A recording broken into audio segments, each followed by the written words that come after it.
Yang Berhormat Seri Dewi Mah. Okey, sila.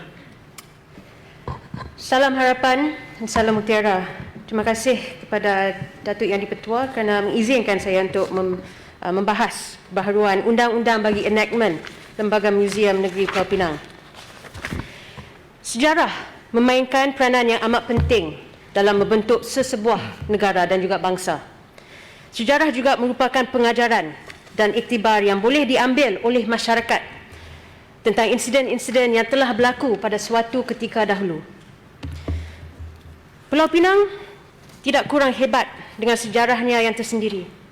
Dari tempat yang amat strategik untuk para pedagang dunia berlabuh sehingga pertembungan seni budaya dan adat resam masyarakat berbilang bangsa yang dibawa bersama suatu ketika dahulu. Tuan Yang di-Pertua, dalam memastikan pembaharuan yang optimis, kita tidak dapat lari dari realiti sebenarnya terhadap penerimaan sektor muzium sejak kebelakangan ini yang seolah-olah tidak mendapat sambutan yang menggalakkan. Jadi walaupun pelbagai corak inovatif dan kajian dilaksanakan di institusi seni di seluruh negara, kita nampak banyak muzium dan juga muzium seni terutamanya yang bersifat informatif masih terikat dengan model paparan yang konservatif dengan mencerminkan warisan era kolonialisme dan juga bentuk perkauman yang terlalu mendalam sehingga sukar untuk menerima pembaharuan. Jadi kebanyakan muzium di negara ini memamparkan konsep sosio-budaya era penjajahan yang terlalu terjurus kepada kuasa politik, keperitan, penderitaan dan juga keterpisahan masyarakat ketika itu. Mengambil iktibar dari apa yang telah berlaku, saya juga ingin mencadang kepada Jabatan Lembaga Muzium supaya dapat memfokus juga kembali, iaitu kembali kepada kekayaan sejarah era pra-kolonialisme. Jadi ia perlu diterjemahkan sebagai satu sumber informatif kepada masyarakat hari ini.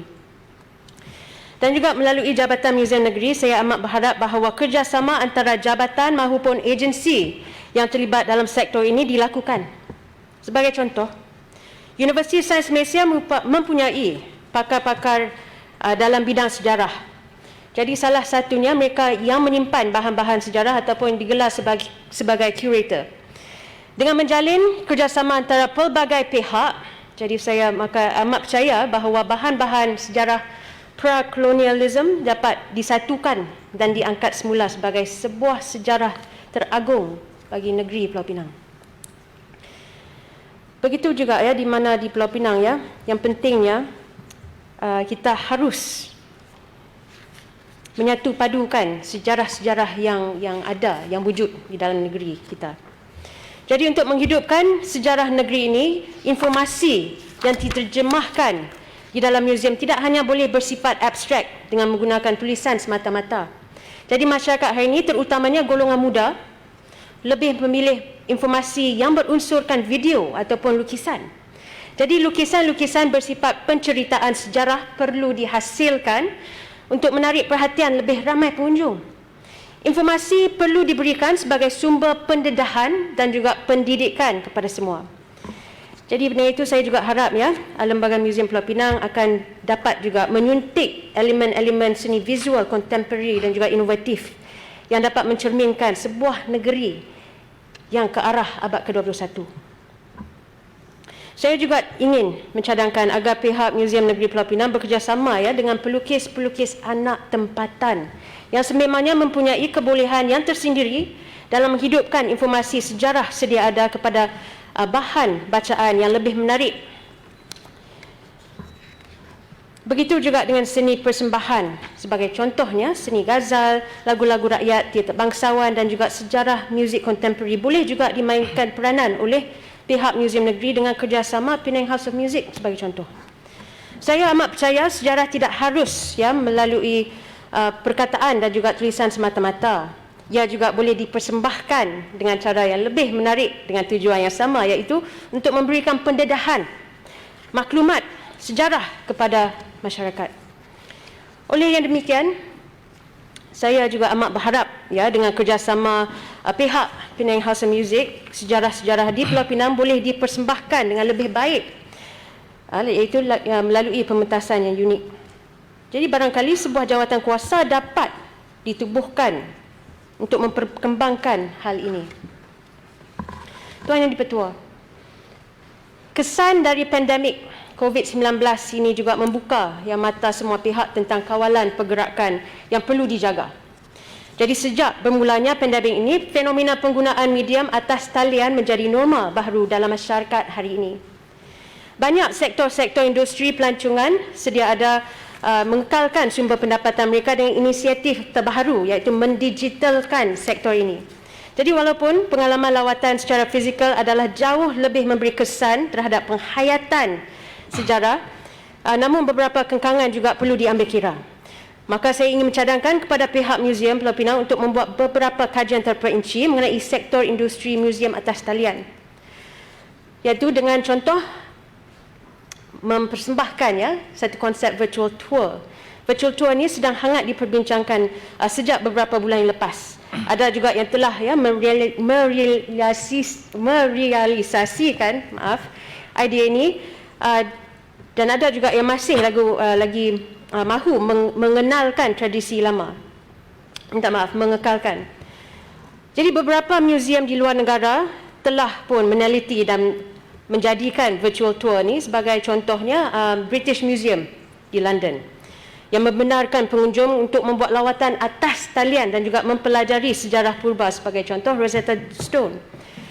Selain itu, National Museum of Modern and Contemporary Art dengan izin di Seoul, Korea juga menggunakan kaedah yang sama dalam mempamerkan lawatan atas talian.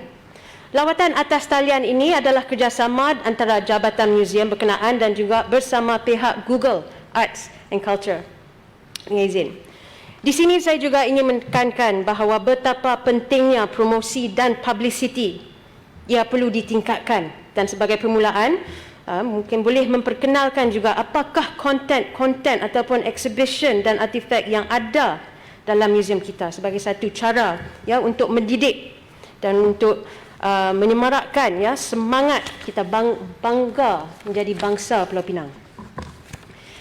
Jadi tidak dinafikan zaman penjajahan juga merupakan elemen penting dalam perkembangan tamadun masyarakat di Pulau Pinang.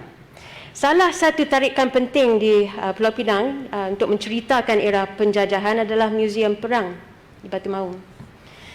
Saya juga berharap bahawa Museum Pulau Pinang boleh bekerjasama dengan pihak Museum Perang dari segi promosi agar tempat-tempat pelancongan yang menceritakan tentang sejarah negeri Pulau Pinang tidak hanya tertumpukan di suatu tempat sahaja.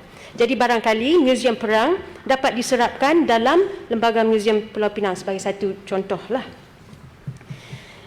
Jadi besar harapan saya bahawa pembaharuan undang-undang enactment ini dapat menyuntikkan nafas dan juga nadi yang baru, Dan juga oleh yang demikian, seperti mana rakan-rakan saya yang berhormat bahagian dalam dan juga Rakan Kota telah menyatakan tadi banyak artifak-artifak sejarah negeri Pulau Pinang sebenarnya dibawa keluar negeri, dikeluarkan dari negara kita. Sama juga seperti mana difahamkan bahawa sebagai contohnya Penang House of Music, ada juga beberapa interested individuals dengan izin dari Singapura yang ingin merampas artifak-artifak sejarah muzik Pulau Pinang. Oleh itu yang demikian saya harap bahawa semua pihak dapat bekerjasama untuk merealisasikan hasrat ini agar kita dapat tinggal sebagai sejarah. Sejarah ini dapat menjadi pedoman dan juga iktibar kepada kita semua. Jadi Datuk Speaker, di sini mohon mencela sekejap. Ya. Terima kasih Yang Berhormat Sri Delima. Saya ingin mencela sekejap. Antara kritikan museum-museum di luar negara adalah bahawa museum-museum